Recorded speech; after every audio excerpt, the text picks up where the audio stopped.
the police. I run here. You just live here. King Kong ain't got on me. Every story has a villain. They're essential to the enthralling narrative. Their archetype dates back to the beginning of humanity. And yet, some villains are so captivating, they demand to be center stage in our cultural memory. They live on well past their expected moment in the spotlight. Alonzo Harris's bravado, unique moral code, and imposing physical presence ensured that he would become iconic. I walk a higher path, son. I can give you the keys to all the doors.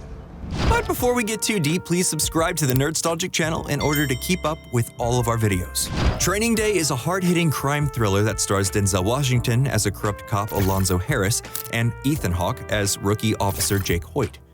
The film follows these two narcotics officers over a 24-hour period in the gang-laden areas of West Lake MacArthur Park, Echo Park, and South Central Los Angeles. Written by David Ayer, known for gritty crime thrillers like End of Watch, Sabotage, and Street Kings, Training Day is a murky exploration of the corruption and decay within the LAPD's crash program. At the time of filming, the Community Resources Against Street Hoodlums program was not widely known by the broader public. However, in 1997, in what is now referred to as the Rampart Scandal, over $120 million in settlements and 140 civil lawsuits were brought against the program thanks to statements made by Officer Rafael Perez, detailing the unprovoked shootings, beatings, and planting of evidence. Ayer was taken by this idea of corruption exposed in broad daylight. He was surrounded by gangs and police violence as a young man, but rarely saw justice be served. He began to think, in a good faith situation, what would make someone reach these extreme measures in their quest for justice?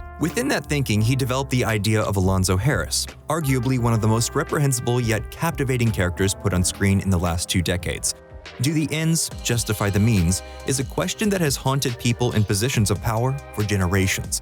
And Ayer found that this age-old thought exercise was exactly the fulcrum by which to test his character. Son, this is the game. I'm playing his ass. That's my job. That's your job. Ayer also built the story in a way that was distinctly different to what was being produced in 2001. As opposed to making Alonzo out to be a straightforward villain, acting in opposition to our main characters, he's a mentor for a young and hungry would-be detective. He's an untrustworthy narrator, a dark threshold guardian. This unusual positioning within the story just goes to increase that intrigue and unexpectedness in the story overall. In his world, it's all one shade of gray. Whatever it takes to get the job done is permissible, said Ayer about Alonzo Harris's worldview. That was the core of Harris's motivation, a cop who viewed himself as the ultimate hero, who was willing to do the ultimate evil to bring forth the just results. What? I said you protect the sheep by killing the motherfucking wolves. No, you didn't hear me. In purely simple terms, Alonzo Harris is the villain, who says he's the hero, but deep down knows he's the villain. And Denzel's performance beautifully communicates these contradictions. His subtle, quiet moments and his bombastic, explosive unpredictability are the keys to making this character completely convincing. These twisting and turning motivations allow the character and the performer to subvert audience expectations. Alonzo Harris is played by one of the most famous and clean-cut leading men of a generation, Denzel Washington. And yet in this film, Denzel's off-screen persona works in favor of the character. We want to like him, even though he's obviously a disturbed person from the start. When we meet Harris in the film, as Jake Hoyt joins him on a ride-along, we think of Denzel as a good man. The movie is telling us how unstable Harris is, but we're predisposed to believe him as an honorable guy through the underworld. And then, when Alonzo Harris proves to be unpredictable, corrupt, and jealous, it's shocking. It's not what you know, it's what you can prove. It's very bold of Denzel to take this role, said producer Jeffrey Silver. It is not his usual clearly heroic role. He usually plays someone the audience has a lot of empathy towards. This is a movie that changes that empathy. The crux of the story, and indeed Alonzo's character arc, revolves around a question of how far you should go to protect the innocent. Training Day is about someone with a god complex who views themselves as judge, jury, and executioner. It can't be like this. It is this way, man. I'm sorry I exposed you to it, but it is. It's ugly, but it's necessary. Alonzo's notions of might makes right are ideas that are linked directly to the axiom, power corrupts, and absolute power corrupts absolutely. We see the brutal nature of Los Angeles as the film unfolds. We see Alonzo Harris being right about the way he chooses to interact with people in certain situations. However, we also see that he's bent the rules a few too many times, and he's fully lost his grip on what is just and morally right. And that's why it's only a matter of time until karmic justice catches up with him. All of these ideas dovetail into the scene in the middle of the movie where Harris shows the audience just how committed he is to his goals and how they might have corrupted him. This scene starts as a seemingly standard educational moment, with Harris showing him the quality of the narcotics, pointing out inconsistencies, and teaching him how to spot it going forward. It quickly evolves into something else though. To be truly effective, a good narcotics agent must know and love narcotics. Denzel's typical leading man persona causes the audience to push and pull against everything that's happening in this scene.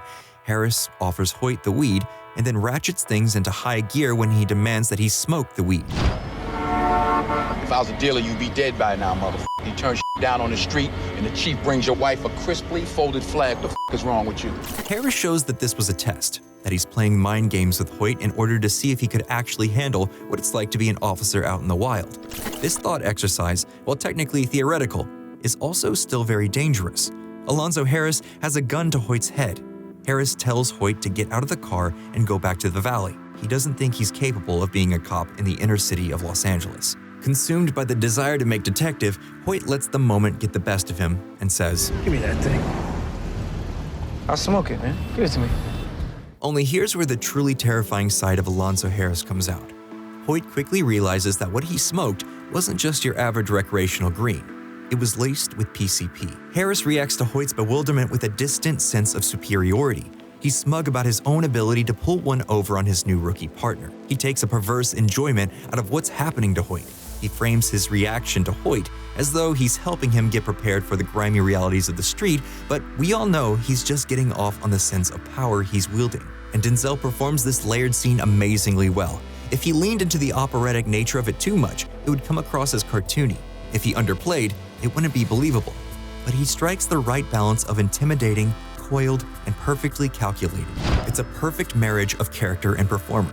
The bravado and pure ego of Alonzo Harris is on display even to the final moments of the character's life. He's looking death in the face and refusing to admit defeat. He's saying the same overly boisterous thing he's been saying and doing for the whole film, but there's a distinct air of desperation and futility to it now. The fact that the character knows he's going to die and chooses not to admit defeat is the moment that he transforms from an enrapturing character into one of the most memorable characters of the last 20 years. In that moment, you know that nothing is going to stop him. Literally nothing will change his ways. He's too far gone. He's not redeemable, and furthermore, he relishes in his own corruption because he doesn't view it as corruption. He views it as the right thing to do. I'm gonna get that gun, and then I'm gonna get that money. I don't believe you got it in you, Jake. I'm gonna go get it right now. Alonzo Harris is a truly terrifying character because he represents the legions of people from all walks of life that can be corrupted by the systems that they work within. He, as a narcotics detective, has power over a specific domain, and anyone who enters that place is going to suffer the consequences. The fact that he's not pure evil makes the character all the more compelling. He's a man who, at one point in time, was fueled by a righteous cause, but has lost his way. The unpredictability of the character, the charisma, and the anger that lurks within him make him as captivating to watch as he is horrifying. Ultimately, this role and performance propelled Denzel Washington to his second win at the Oscars. The film was so successful that it even spawned a TV series which ran for one season until the death of its co-star Bill Paxton in 2017. Currently, there are plans to make a prequel film centering on the young life of Alonzo Harris, to track his life through the underworld, and to expand the world of the original film. All of this success happened due to the fact that this story is airtight and features a character that is as charismatic as he is filled with contradictions. Denzel's performance and the perfectly executed narrative crescendo have transformed Alonzo Harris from a terrifying character to an Oscar-winning villain. Boom! And that's all we have this week. What do you think? Is this Training Day prequel film a good idea? Can anyone else truly play Alonzo Harris? Let us know in the comments below, and as always, please subscribe to the Nerdstalgic channel in order to keep up to date with everything happening with the Nerdstalgic channel.